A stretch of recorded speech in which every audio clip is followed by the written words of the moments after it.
Hello everyone, how are you? આજે આપણે conversion means કે વાતચીત, બે માણસો વચ્ચે જે થતી વાતચીત હોય એને કન્વર્ઝેશન કહેવામાં આવે છે. એને વિશે આપણે મીન્સ કે ડાયલોગ વિશે વાત કરશું. ઓકે, તો ફર્સ્ટ ઓફ ઓલ છે Sam. Sam said hello my name is Sam. સેમે કહ્યું. સેમ સેડ મીન્સ કે આજે બે ટપકા હોય એને શું કહેવાય છે? સેડ. સેડ મીન્સ કહ્યું, એટલે કે સેમે કીધું.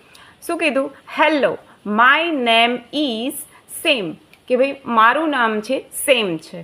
તો સારા સેડ, સારાએ કહ્યું. હેલો આઈ એમ સારા, તો સારાએ સામેથી જવાબ આપ્યો કે ભાઈ હેલો કેમ છે, હું સારા છું. સેમ સેડ, સેમે કહ્યું. નાઇસ ટુ મીટ યુ, મને તમને મળીને આનંદ થયો. સેમે સારાને કહ્યું. તો સારાએ શું રિપ્લાય આપ્યો?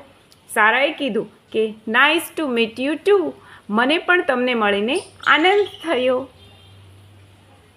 Thank you.